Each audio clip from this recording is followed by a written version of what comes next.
At the custody hearing, he smirked. She has no proof I'm a bad father. I quietly handed over the diary his own daughter wrote. What happened next shocked the entire court. Where in the world are you watching this from, and what time is it? Subscribe now, because this story won't just entertain you. It might haunt you. I can still remember the first time I felt like I wasn't good enough. It wasn't a dramatic moment. Nothing cinematic. No turning point or sudden explosion. It was more like a slow, constant erosion. The kind of thing that happens so gradually, you don't even realize it's happening until it's too late. I was a little girl when I first learned that love was conditional. That approval came with strings attached, and those strings were always tied around my throat. My mother would smile at me, but it wasn't the smile of a parent who loved her child. It was the smile of someone who wanted me to be a reflection of everything she couldn't be. Perfect, obedient, and never needing anyone. When I was young, I thought I could make her happy. I thought if I could be the daughter she wanted, if I could show her that I was worthy of her love, I could fix everything. But the problem was, no matter how hard I tried, I never could. I wasn't good enough, not for her, not for anyone. My father, on the other hand, was always the rock. The one everyone in our small world looked up to. But I learned something much too late. He was only the rock because he was standing on top of everything that mattered to me, my heart, my dreams, my trust. He had a way of pretending to be the father everyone admired, but inside our house it was a different story. He was a ghost who left no room for affection, only silence and control. Every day felt like a test, a question I could never answer correctly. How do you become someone who's worthy of being loved, when the ones you trust most have made you feel like a burden from the start? I used to think maybe I'd be okay if I could escape. But when I finally left, when I moved away and thought I was free, that's when the truth sank in. I wasn't free. I was trapped in my own mind, in a version of myself I didn't recognize anymore. And then the world I thought I was escaping from found me. I had a daughter of my own now. A beautiful, bright little girl who had never known the pain I carried. I promised myself I wouldn't be like them. I wouldn't let her grow up with the same heavy, invisible chains around her heart. But I couldn't keep that promise. I tried, but somewhere between the exhaustion of work and the demands of a life I didn't know how to navigate, I failed her in the worst way. I wasn't the mother I promised to be. And then came the day he came back into our lives. His smirk as irritating as it had always been. The same man who had taught me that love was something to be earned, not given. The same man who had taken so much from me. And now, here he was again, trying to take my daughter too. It was a courtroom, but it might as well have been a battlefield. He sat across from me, his suit pressed just right, his smile as cold as ever. She has no proof I'm a bad father, he said, as if he could erase the years of emotional neglect and manipulation with a single sentence. I had the proof, though. The proof that, for so long, I'd kept hidden even from myself. My daughter's diary. She had written everything down. How he made her feel small. How he always turned her against me. How she was terrified of disappointing him. I didn't want to use it. I didn't want to expose her pain. But when he smirked at me like that, when he tried to diminish the one thing I loved most in this world, it was like something inside me snapped. I couldn't let him take her. Not this time. I pulled the diary from my bag and handed it over to the judge. The room fell silent, the air thick with tension as the pages of her heart were laid bare for everyone to see. It wasn't just the words, it was the way they were written, raw, fragile, and desperate for someone to listen. The look in his eyes when he saw it, that was the moment everything changed. He wasn't the calm, collected man who thought he could control everything anymore. His smirk faltered just for a second, but it was enough. The court was silent, the weight of those words sinking in. I looked at him then, finally, without fear. For the first time in my life, I didn't feel small. I didn't feel like a shadow, hiding behind the man who was supposed to be my protector. I was the one in control now. And for the first time I saw the truth. This wasn't just about winning custody. It wasn't even about my daughter. It was about me too. I had been fighting for my whole life, not just to keep her safe, but to keep myself from being swallowed whole by the darkness of everything I had endured. But as the silence stretched on, I couldn't shake the feeling that it wasn't over. That this was just the beginning. My heart was pounding in my chest, my hands trembling as I sat back, watching him crumble in the face of his own lies. The judge didn't need to say anything for me to know what was coming next. I had already won. But why did it still feel like losing? Why did it feel like there was something worse waiting for me just around the corner? My phone buzzed in my pocket. I didn't look at it. I couldn't. Something inside me told me that whatever it was the start of a new chapter, and it wouldn't be easy. I took a deep breath, fighting the rising panic in my chest. I couldn't let him see me falter now. I couldn't let them see how much it hurt to expose everything. I had to be strong. For her. For me. And that's when I saw it, his eyes watching me, filled with something I couldn't name. It was like a promise, a warning, and I knew in that moment, everything was about to change. I couldn't walk away.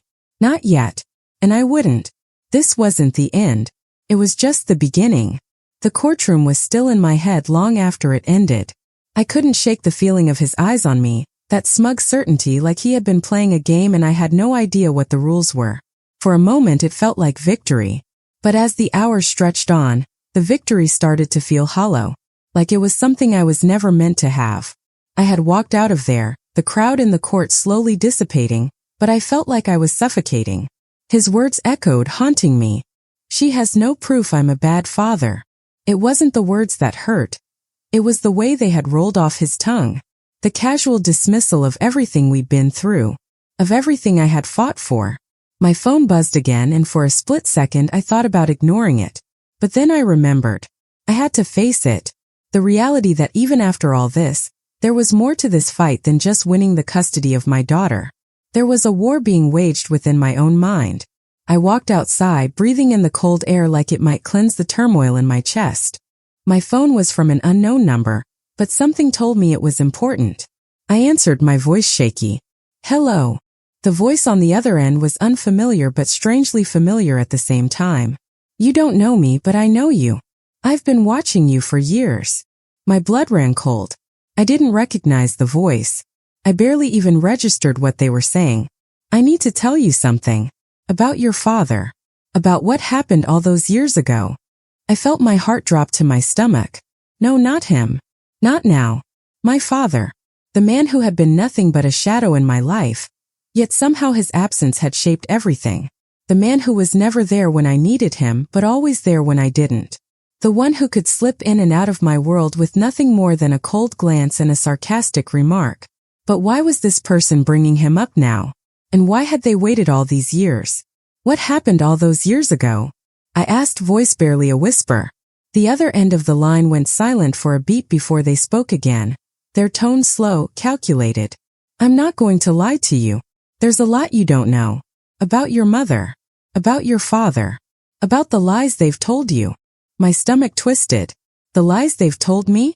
What could be worse than what I already knew? Who are you? I forced the words out, desperate for any shred of clarity. The voice hesitated for a moment. I'm someone who knows the truth. You were never supposed to find out. But now I think it's time. The line went dead before I could ask another question. I stared at the phone for a long time, trying to process what had just happened. Was this some kind of sick joke? Some twisted game? Or was this real? My mind raced, but nothing made sense. All these years I had been fighting this battle against him, against the man who never saw me as his daughter. But now I wasn't sure who the real enemy was. Maybe it wasn't him. Maybe it was her. My mother. My hands were shaking as I tucked the phone back into my bag and walked aimlessly, not knowing where I was going. My thoughts kept circling back to the conversation I'd had with the person on the phone. The words echoed in my mind, louder than anything else. The lies they've told you. What if it wasn't just him? What if everything I had believed about my life, my family, was a lie? I thought about the things I had never questioned before. My mother's constant need for control. Her obsession with perfection. And the way she always kept things from me, even when I begged for the truth. Had she been hiding something from me all along? I had to know. I had to confront her. But I didn't even know where to begin. I went home that night, my mind a mess of questions, none of which had answers. My daughter was asleep, the soft rise and fall of her chest comforting. I sat by her bed for a while, watching her sleep, and for the first time in a long time, I felt like I was the one who needed protection. I didn't know what I was walking into. I didn't know what was waiting for me. But I knew I couldn't do this alone. The next morning I went to see my mother. The weight of what I needed to ask her was unbearable, but I couldn't ignore it anymore. She was sitting in the kitchen when I walked in, a cup of tea in her hand, her back to me. She didn't turn around. "You finally decided to show up, huh?" I didn't answer her right away. There were so many things I wanted to say, so many things I needed to ask, but instead I just stood there, unsure how to begin. I had always been afraid of her, afraid of what she might say, what she might do. But now something had shifted inside me. I wasn't the scared little girl anymore. I wasn't the one who had to tiptoe around her feelings. I was a mother too, and I deserved the truth. "What happened with Dad?" I said it before I could stop myself, my voice stronger than I had intended. She didn't look at me, just stared into her cup, her fingers trembling. "What do you mean?" she asked, the same defensive tone she always used when she was trying to avoid something. I stepped closer, my heart pounding in my chest. "I mean everything. The lies. The secrets. What was he really like?" She finally looked at me then, her eyes narrowing. "You don't want to know," she said, her voice cold. "You have no idea what you're asking for. But I had to know. I had to understand. I need to know, Mom. Please. I need to know the truth." She stood up suddenly, the chair scraping against the floor, and I took a step back, surprised by the sudden movement. She was angry now, but it wasn't the anger I had grown up with. This was different. This was fear. "You have no idea what you're asking, do you? You don't know the half of it. If you knew, you wouldn't be standing here." Her words hung in the air, and for the first time, I saw something in her eyes that I hadn't seen before, guilt. And then she turned away from me, walked out of the room, leaving me alone with my thoughts. I stood there, rooted to the spot, the truth just out of reach. Something had cracked, but I still didn't know what it was. I didn't know how deep it went, but I was starting to realize I wasn't the only one with secrets. This wasn't just about custody anymore. It was about unraveling everything I thought I knew about my family, about myself. And as I stood there alone in the silence, I realized everything I had fought for, everything I had believed in was slipping away, and I didn't know if I could get it back. I didn't know when it happened. Somewhere between the sleepless nights and the constant buzzing of my phone, something inside me shifted. At first, it was just a flicker, a quiet thought, a seed planted in the back of my mind. But as the days dragged on, I could feel it growing, spreading through me like fire in dry grass.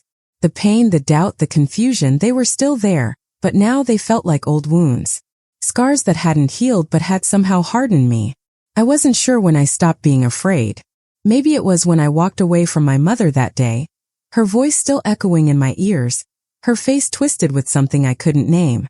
Maybe it was when I realized that the truth, the whole truth, was far darker than I ever imagined. I spent days looking for answers, but nothing I found was enough to fill the hole in my chest. Every conversation with my mother left me feeling more hollow, more detached. Every moment with him, my ex, the father of my daughter, felt like an endless battle of words and silence, each one aimed at breaking me further. But then it happened. The truth hit me like a slap to the face, unexpected and brutal. I was going through old family photos one night, trying to make sense of the tangled web of memories when I found it. A letter, tucked away in the corner of a drawer, hidden beneath layers of old envelopes and receipts. It was addressed to my mother, but it wasn't from my father. The handwriting was unfamiliar. I opened it, hands trembling as I pulled out the yellowed paper, and as soon as my eyes scanned the first few lines, everything clicked into place. My entire life had been a lie. The letter detailed a betrayal I never saw coming. My father had been planning to leave my mother for years, but it wasn't for another woman, as she had always claimed. It was for the business, for money, for power. The company he'd built, the legacy he'd created, was a mask for something far uglier. And my mother, my ever-strong, ever-perfect mother, had known about it all along. She'd kept it from me. She had allowed me to live in that perfect little world, pretending that everything was okay, all the while knowing the truth. She had let me be the pawn in a game I never understood. I felt like the ground had been ripped out from beneath me. I couldn't breathe. I wanted to scream, to shout, to tear everything apart, but I didn't. Not yet. Instead, I tucked the letter back into the drawer, my hands cold and stiff. I didn't cry. I didn't feel anything except the cold, empty certainty that everything had been manipulated. All my life I had thought I was the victim, but now I understood. I had been the pawn, the toy. I had been played. The pieces on the board were my father, my mother, and now I was part of it all. And I was tired of being part of someone else's game. I started to plan. I didn't tell anyone what I was doing, not even my best friend. Because I knew the truth now.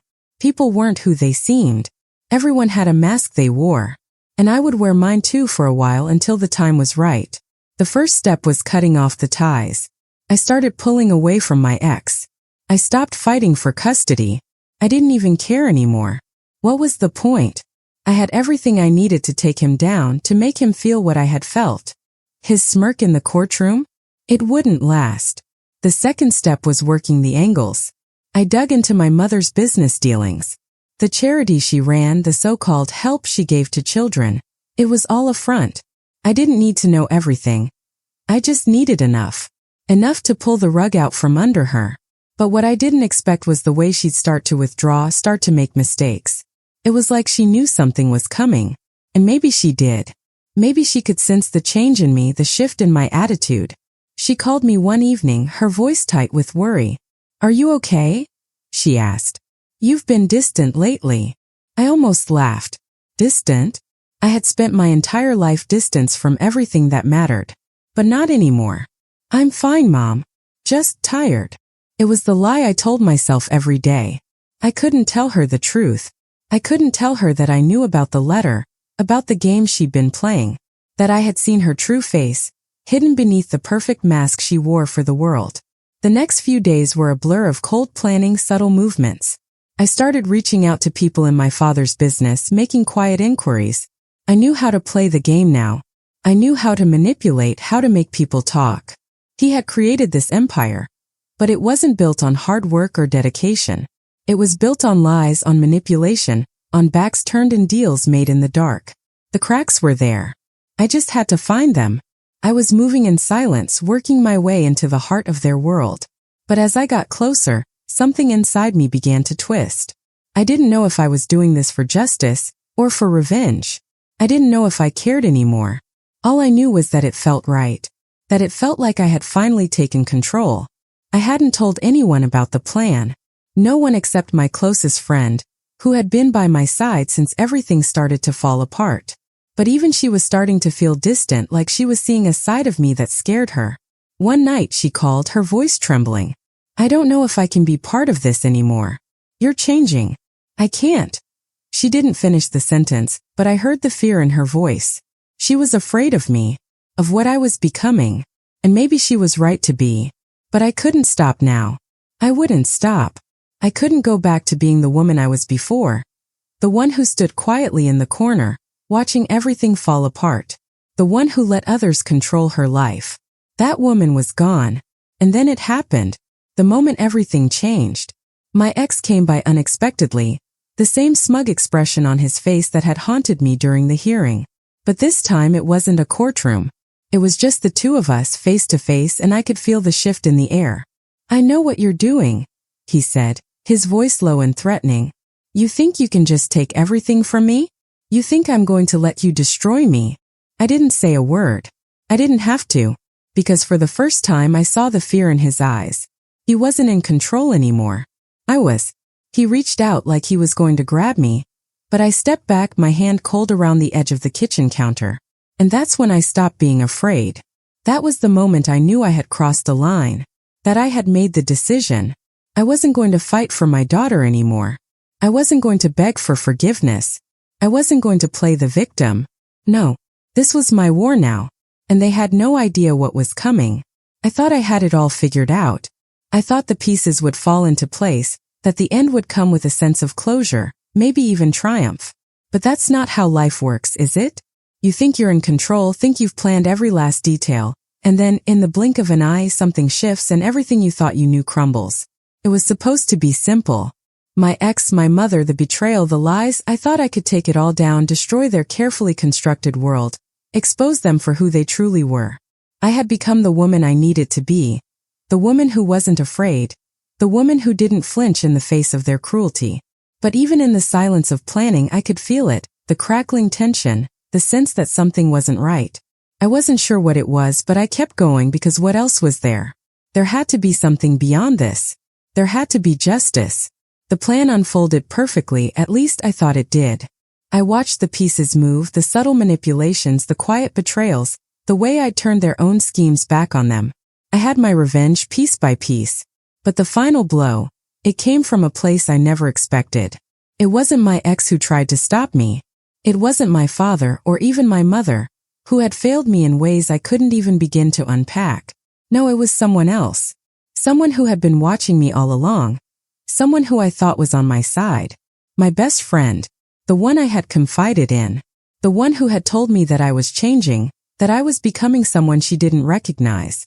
I didn't listen. I couldn't. But I should have. It was her. She was the one who had been feeding them information. She had been the one pulling the strings behind the scenes. I found out when I found her phone, hidden beneath a floorboard in her apartment. It wasn't just messages or emails. It was recordings. Conversations between her and my mother. Between her and my ex. Everything. Every lie they had told me, every step I had taken, every betrayal I had planned. It had been manipulated from the start. The realization hit me like a freight train, so fast, so overwhelming, that I nearly collapsed right there in her apartment. All this time, all the effort I had put into tearing apart the world they built, was for nothing. I wasn't playing the game. I was the game. I had been used. And in that moment I saw the truth. The game had never been about revenge. It had never been about righting wrongs or exposing lies. It was about power. It was always about power. They had used me just like they had used everyone else. And I had walked right into their trap. But now I had the upper hand. Now I could end it. I could break them all. I picked up the phone, my hands shaking, and I called her. "You think I don't know, don't you?" I asked, my voice flat. There was silence on the other end. I knew she was listening. I could hear her breathing. I could hear the fear. But I didn't care. Not anymore. I know everything. All of it. You can't hide anymore. She started to speak, but I cut her off. No more lies. No more games. I'm done. The silence stretched between us, thick and suffocating. She didn't say another word. I hung up the phone. It was over. But even as I stood there, staring at the walls of her apartment, something inside me felt hollow. I had won. I had taken everything they had, ripped apart their lies, exposed the truth. But it didn't feel like victory. It felt like emptiness. Like the life had been sucked out of me. I realized then that revenge wasn't sweet. It didn't heal the wounds. It didn't bring back what was lost. And in that moment I realized something else too. I had become exactly what I hated. I had used people. I had manipulated, lied, and betrayed. I had become the monster I had been fighting. The realization sank in slowly, painfully. There was no turning back now. I had crossed a line, and there was no way to undo what I had done. The world around me felt like it was collapsing, like the walls were closing in. But I didn't care. I didn't care about the money. I didn't care about the business. I didn't care about the revenge anymore. I cared about one thing. Freedom.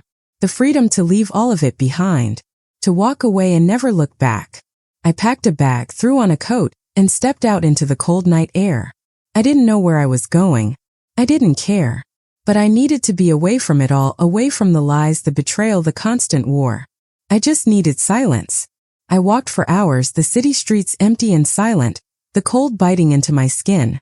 I didn't stop until I reached the cemetery, the place where I had buried the last piece of myself, the last shred of innocence I had. I stood there in front of the gravestone, staring at the cold stone. My breath came in short, jagged bursts, and for the first time in years I let myself cry. Not for the people I had lost, not for the betrayal, but for the person I had become, the person I could never go back from. It wasn't a moment of redemption. It wasn't peace. It was the raw, painful truth. I had destroyed everything and now there was nothing left. I wiped my tears away, stood up straight and turned to leave. But before I could take a single step, I stopped.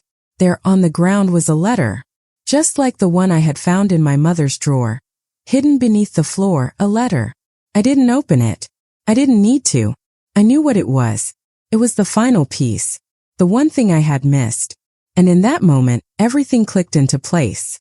I hadn't been the one playing the game. I had been the game. And now the final move had been made.